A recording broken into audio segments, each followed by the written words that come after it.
साजन जी घर आए। नेहा और रोशन की शादी को पूरे 5 साल हो चुके थे, पर इन 5 सालों में आज तक रोशन ने अपने ससुराल का मुंह नहीं देखा था। और इस बात का उसे अफसोस नहीं बल्कि घमंड था। सवेरे सवेरे नहा धोकर नेहा बॉडी लोशन लगा रही थी कि उसके फोन पर उसकी कजिन का कॉल आता है।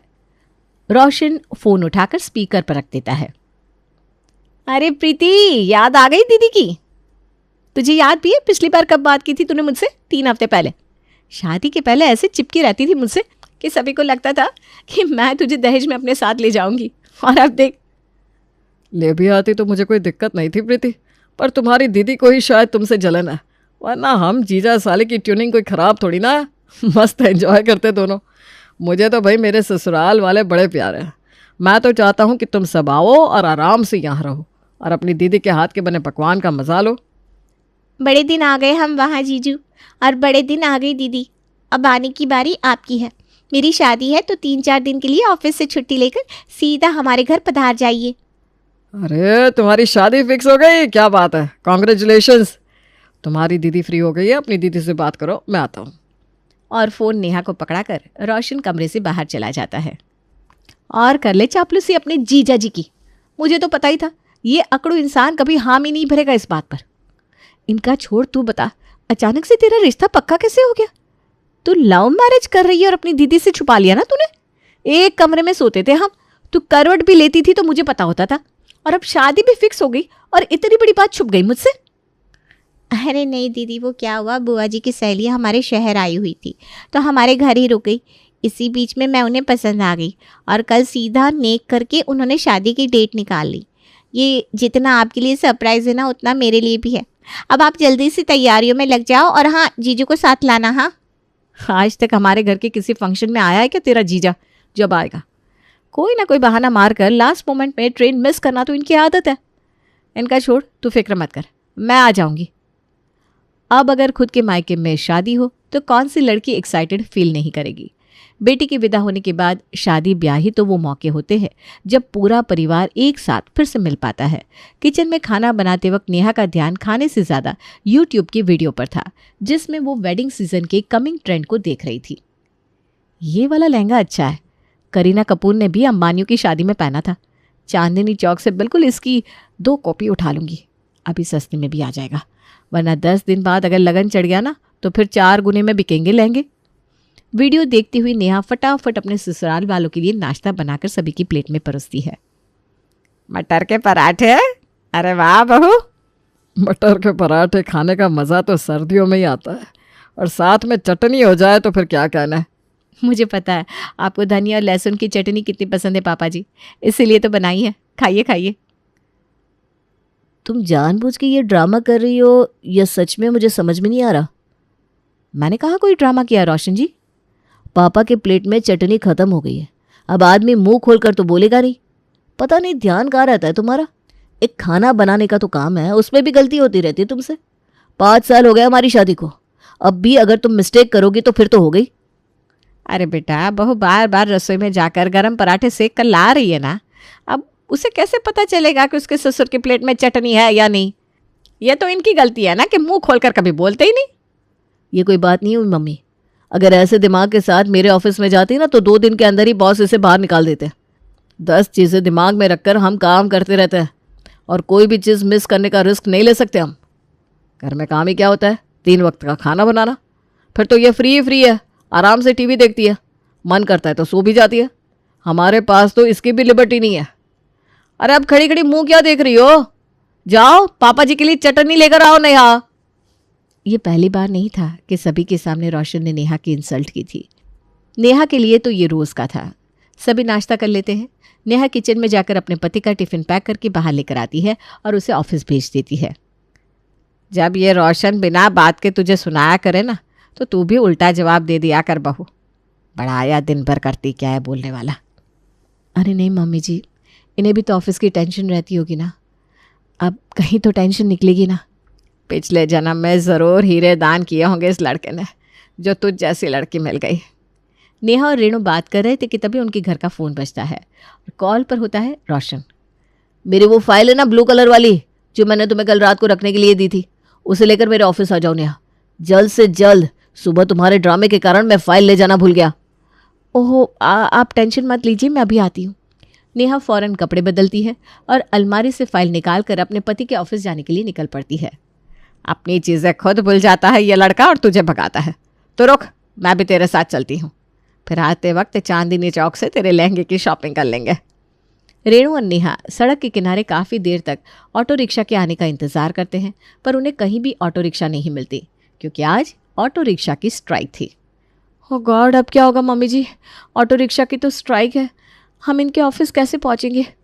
अरे तेरा वो दोस्त है ना बेटा जिसने एक बार रोशन की कार बनाई थी, उसे फ़ोन कर दे, वो हमें ड्रॉप कर देगा। नेहा अपने मेल फ्रेंड सुमित को कॉल करती है, जो एक मैकेनिक था। उसके पास तो कार की कमी हो ही नहीं सकती थी। सुमित फ़ौरन नेहा के पास पहुंच जाता है और उसे रोशन के ऑफिस ड्रॉप कर देता है। सॉरी रोशन जी, मैं तो वक्त पर ही निकली थी, पर आज ना ऑटो उलट गया था, कल ना मिला नहीं, परसों ये हो गया, तरसों ये हो गया, सिर्फ बहाने ही तो है तुम्हारे पास। अरे करती क्या हो तुम दिन भर? ससुराल में काम ही क्या होता है? मेरी जगह रहकर देखो तब समझ में आएगा। इसे देखो, मेरी फ्रेंड पायल, ऐसी होती है लड़कियां, दिन भर ऑफिस में काम करती है।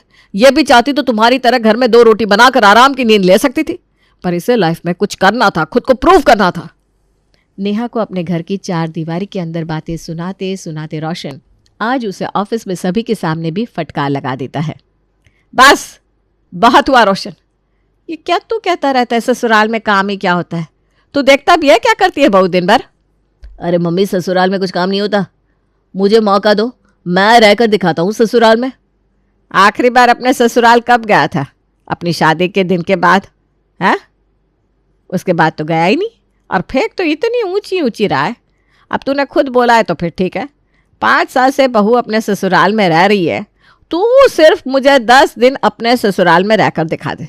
अगर तूने ये 10 दिन अपने ससुराल में राजी खुशी निकाल लिए तो मैं मान लूंगी तू सही है, बहू गलत। ये तो आपने मेरी मदद कर दी मम्मी, अब तो 10 दिन आराम से नींद लूंगा मैं। और अगली सुबह ही नेहा अपने पति का बैग पैक करके तैयार कर देती है। क्या बात हुई है? सिर्फ मेरा बैग? तुम्हारा बैग कहाँ है नेहा? जैसे मेरे मायके में मेरे साथ रहती हो, वैसे तुम्हारे मायके में तुम्हें भी मेरे साथ रहना होगा। चीटिंग तो मैं करती नहीं ना रोशन, वो तो मेरे नेचर में है नहीं। वहाँ पहले से मेरे कपड़े रखे हुए हैं, तो मुझे बैग लेकर जाने की ज़रूरत नहीं है। यही तो फ़र्क होता है ससुराल और मायके में। फिर निकल पड़ते हैं दोनों नेहा के घर, जहाँ अपने दामाद को देखते ही सुभाष और हेमंत उसके आगे पीछे बिछ जाते हैं। बस बस मम्मी जी, मेरा तो पेट फट जाएगा कसम से। जो आराम ससुराल में ना, वो कहीं नहीं। देख रही हो नेहा, मैं तो एक दिन ससुराल में आकर इतना खुश हो गया, और तुम तो 5 साल से अपने ससुराल में हो। कितनी लकी हो तुम। जीजू अभी तो शुरुआत है, 2 दिन तो मेहमान नवाजी घर में आई नौकर की भी की जाती है, पर असली रंग तो तीसरे दिन से ही पता चलता है। तुमने कुछ कहा क्या प्रीति? अरे जीजा जी, मैं कह रही थी कि आप आने वाले थे, इसलिए आज हमने शॉपिंग का प्लान भी कैंसिल कर दिया। अब कल ही जाएंगे शॉपिंग पर, आप भी चलोगे ना? अरे मुझे ये शॉपिंग वॉपिंग पसंद नहीं आती साली साहब, आप सब होकर आइएगा, नो प्रॉब्लम। खाना पीना खाकर रोशन आराम से अपने कमरे में सोने चला जाता है। पहला दिन तो रोशन का इतना अच्छा गुजरता है कि वो मान लेता है कि ससुराल में 10 दिन बिताने का चैलेंज तो वही जीतेगा, पर अभी तो सिर्फ शुरुआत हुई थी। अगली सुबह रोशन जैसे ही बाथरूम में नहाने जाता है। नेहा के टॉयलेट में गीजर नहीं है, ऐसे कैसे? अब ठंडे पानी से कैसे नहाऊंगा मैं? रोशन बाहर आकर नेहा को अपने प्रॉब्लम के बारे में बताता है। भाई साहब, आप किसी 5 स्टार होटल में नहीं, अपने ससुराल में हैं, और इतनी फैसिलिटीज़ चाहिए थी तो गीज़र साथ लेकर आना चाहिए था ना। हमारे घर पर तो सभी पानी को स्टव पर गर्म करके ही नहा लेते हैं। आपको ठंडे पानी से नहीं नहाना तो आप ही जाकर गैस स्टव पर पानी गर्म कर लो। तुम्हें क्या लगता है मुझे काम बताकर तुम मुझे टेंशन में डाल दोगी? ऐसा नहीं होगा, क्योंकि मेरे पास मेरी सासू माँ है, वो मेरे लिए पानी गर्म कर देंगी। ससुराल में हूँ, ससुराल में। नहीं कर पाएगी माँ, क्योंकि मम्मी तो पंडित जी से मिलने गई हैं और प्रीति और विवेक शादी का कार्ड पसंद करने गए हैं। तो वो रही रसोई, वहीं आपको पतीला और पानी भी मिल जाएगा। और अपनी ज़िंदगी में पहली बार रोशन को पानी गर्म करके नहाना पड़ता है। नहाकर रोशन बाथरूम से बाहर आता है। अरे नेहा, मैं अपने कपड़े कहाँ रखूँ? तुम्हारे घर में तो कॉमन बाथरूम है। अब सभी बाथरूम में जाएंगे और मेरे कपड़े धोने में पड़े हुए देखेंगे तो अच्छा नहीं लगता ना। बात तो सही है, औरतों का घर है हमारा, बाथरूम में ही वॉशिंग मशीन है, कपड़े डालकर चला दो और धुल जाए तो छुपाकर बालकनी में सुखा देना। रोशन शर्माते हुए अपने अंडरगारमेंट्स को बालकनी में सुखा रहा था कि सामने के घर के बच्चे उसे देखकर जोर जोर से हंसने लगते हैं।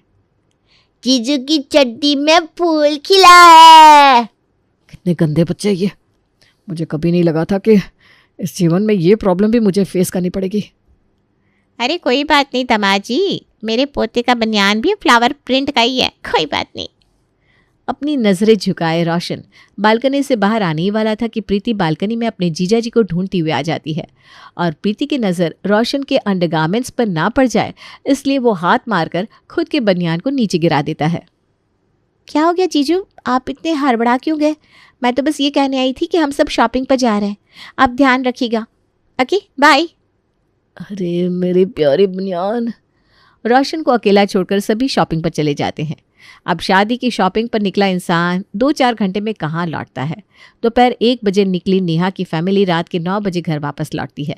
जैसे ही दरवाजे की घंटी बजती है रोशन इतना खुश हो जाता है मानो उसे भगवान मिल गए हो। सब आ गया, अच्छा है अब मुझे खाना मिलेगा। रोशन भाग कर जाता है और दरवाज़ा खुलता है। आप अकेले परेशान तो नहीं हुए ना दामाद जी? अरे बिल्कुल नहीं मम्मी जी, मैं तो आराम से वेब सीरीज देख रहा था। देख लिया मम्मी, तुम बेकार में टेंशन ले रही थी। मैं तो बड़ी थक गई हूँ, मैं जा रही हूँ सोने। शादी के पहले अगर मुझे डार्क सर्कल हो गया ना तो बेकार में प्रॉब्लम हो जाएगी। मैं भी जा रहा हूँ बाबा। रोशन के सामने एक एक कर सभी सोने के लिए जाने लगते हैं, जिसे देखकर रोशन जरा घबरा जाता है। दिन भर यहाँ वहाँ घूमने के बाद बिना खाना खाए सोने जाना सेहत के लिए अच्छा नहीं होता मम्मी जी। अरे नहीं नहीं दामाद जी, हम तो बाहर डिनर करके आए हैं। सब बाहर खाकर आ गए, मेरे खाने के लिए सोचा भी नहीं किसी ने। वहीं अगर मैं अपने घर पर होता तो मुझे कोई भूखा नहीं छोड़ता। Mummy I miss you. अब मैं क्या खाऊंगा, दोपहर से भूखा बैठा हुआ हूँ। खुद के घर पर तो इंसान जब चाहे तब किचन में जाकर खा सकता है, पर किसी और के घर में ऐसा किया जाए तो कैसे।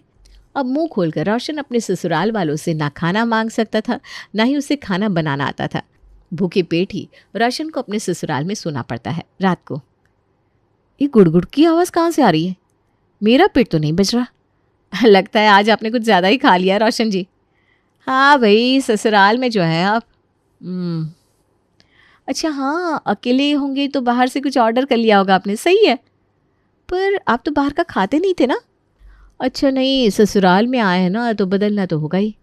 पर सच्ची बहुत जल्दी एडजस्ट करना सीख लिया आपने, मुझे तो वक्त लग गया था। अबे तो सिर्फ 3 दिन हुआ है, 7 दिन और कैसे बिताऊंगा ससुराल में। आज के ज़माने में मेहमान को आए दूसरे से तीसरा दिन होता नहीं कि पड़ोसियों को प्रॉब्लम होने लग जाती है। और ऐसी ही प्रॉब्लम सुजाता को भी हो गई थी। ताका झांकी करती हुई सुजाता हेमा के घर आ जाती है। कैसी हो हेमा? मैं तो अच्छी हूँ भाभी जी। सही बात है, इतना अच्छा दामाद पाकर तू अच्छी कैसे नहीं होगी। मेरा दामाद 2 घंटे गिनकर आता है उंगलियों पर, यहाँ 2 घंटे से तीसरा घंटा होने लगता है कि कहता है पारुल चलो, मैं अपने ससुराल इतनी देर नहीं रुक सकता। कहीं भी ज़्यादा देर रुक जाओ तो इज्जत घटने में देर नहीं लगती। पर आपके दामाद में तो ऐसी कोई शर्म है ही नहीं, ये सही है। अपने कमरे में बैठा रोशन सारी बातें सुन रहा था, जिसे सुनकर उसे बहुत बुरा लगता है। एक तो नई जगह, ऊपर से लोगों के ताने। मेरे पास तो कोई काम भी नहीं होता, दिन भर सो भी सकता हूँ मैं। पर बेचारी नेहा को तो 24 घंटे काम भी करने पड़ते थे, गेस्ट को भी अटेंड करना पड़ता था और ताने भी सुनने पड़ते थे। ससुराल में रहना मुश्किल तो है। 4 से 5, 5 से 6, 6 से 7, आज था 7वां दिन और विवेक को देखने बिन बताए लड़की वाले आ जाते हैं। इन सब से अनजान रोशन आराम से अपने कमरे में फैल कर सो रहा था कि विवेक भागता हुआ कमरे में आता है। क्या है जीजा जी, मेरे कमरे की क्या हालत कर दी आपने? आप आए थे इसलिए मैंने आपको कमरा दिया था और खुद हॉल में सोने लगा। अब लड़की वाले मुझे देखने आ गए। घर देखने के साथ साथ मेरा कमरा भी तो देखेंगे ना। अब जल्दी से बाहर निकलिए और अपना सामान एक काम कीजिए, बाथरूम में छुपा दीजिए। अरे ये क्या बदतमीजी है साले साहब, आप शायद भूल रहे हैं कि मैं इस घर का दामाद हूँ। अरे दामाद हो या राजकुमार, खातिरदारी बस 2 दिन अच्छी लगती है जीजा जी, और आप तो 1 हफ्ते से यहाँ हैं। इतने दिन तो मेरी बुआ भी यहाँ आकर नहीं रुकती। तभी हॉल में सुभाष आवाज़ लगाकर रोशन को बुलाता है। अरे बेटा जी, ये हमारे मेहमान आए विवेक को देखने के लिए, पैर छूइए।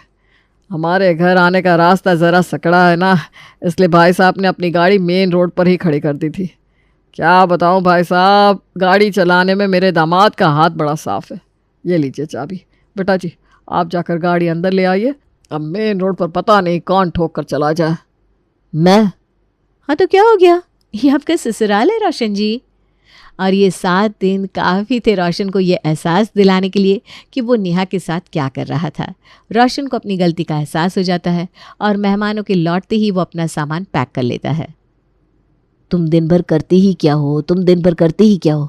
ससुराल में करना ही क्या होता है? न जाने ऐसे कितने ताने दिए मैंने तुम्हें नेहा, पर तुमने कभी भी उल्टा जवाब नहीं दिया मुझे। वहाँ तुम्हें पूरा घर संभालना होता है और यहाँ तो मुझे कोई काम भी नहीं करना था, फिर भी मुझसे एडजस्ट नहीं हो पाया। तुम सच में बहुत महान हो। I am sorry. चलो घर चलते हैं।